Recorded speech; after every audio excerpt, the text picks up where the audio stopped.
বিক্ষোভ, অবরোধ ও ভাঙচুর, ধাওয়া পাল্টা ধাওয়ার পরও এইচএসসি পরীক্ষায় অংশ নিতে পারেননি। তাই এভাবেই কান্নায় ভেঙে পড়েন টাঙ্গাইলের ভূয়াপুরের শমশের ফকির ডিগ্রি কলেজের 22 শিক্ষার্থীর অনেকে। আমরা পরীক্ষা দিয়ে যাই, আমাদের সাথে কেউ নাম গেল, আমরা স্টুডেন্ট। কলেজ থেকে 8,000 টাকা চাইছিল, আমি মারে নিয়ে আসছিলাম, কলেজে পারবে না তারা, আমরা 4,000 টাকা ছিলাম, তারা নেবে না। পরে আমরা যে স্যারের কাছে পড়ছি, লোকমান স্যার, তার সাথে স্যার পরামর্শ নিলাম। আমি আমার বাবা জাহের বললাম, স্যার আমরা তো আর্থিক অবস্থা খুবই খারাপ, স্যার আমাদের ফর্ম ফিল আপ করে দেন।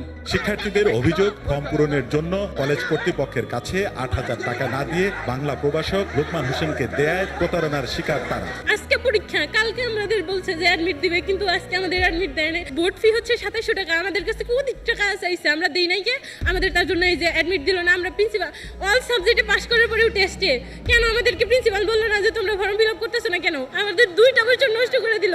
আমরা যে পরীক্ষা দিতে পারতেছি না, তার জন্য যে আমাদের অনিশ্চিত ভবিষ্যৎ, তার দায়ভার কে নিবে? আমাদের কলেজ কর্তৃপক্ষ নিবে, টিনো সাহেব নিবে, না কে নিবে আমাদের এই অনিশ্চিত ভবিষ্যতের দায়ভার? কলেজ শিক্ষকদের দ্বন্দ্বের কারণে কোনো শিক্ষার্থীদের সাথেই যোগাযোগ করেনি পরীক্ষা কমিটি। জালিয়াতি ও অতিরিক্ত ফি নেওয়ার অভিযোগের বিষয়েও নেই কোনো সদুত্তর। বোর্ডে ফি আছে 2200-2300, সাথে আবার কিছু ওই কেন্দ্র পরিচালনা করার জন্য কিছু আমরা আনুষঙ্গিক টাকা পয়সা নিই। কেন্দ্র পরিচালনা করার ফিস তো যখন ফর্ম ফিল আপ করেন ওখানেই ধরা থাকে, আপনি সেটা কেন অতিরিক্ত নিলেন?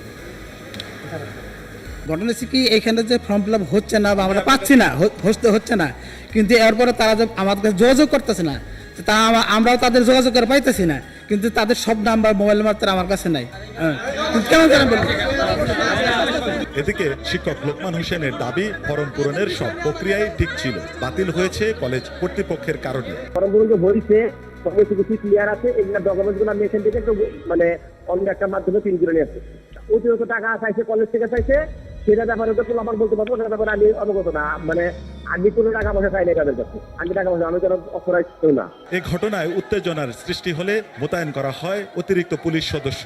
তদন্ত করে জড়িতদের বিরুদ্ধে ব্যবস্থা নেওয়ার আশ্বাস স্থানীয় প্রশাসনের। ইউনো মহোদয় আছেন, আমরাও শুনেছি। তো আমি চাচ্ছি যে প্রকৃত যারা যদি কেউ অনৈতিক কাজ করে থাকে তাদেরকে আইনের আওতায় যে আনার দরকার বা আনবো, যদি কেউ রিটার্ন দেয় আমি আইনের আওতায় আনতে চাই। এখানে 22 জন শিক্ষার্থীর রেজিস্ট্রেশন কর্তৃপক্ষের অগোচরে এবং অবৈধভাবে পূরণ করা হয়েছে।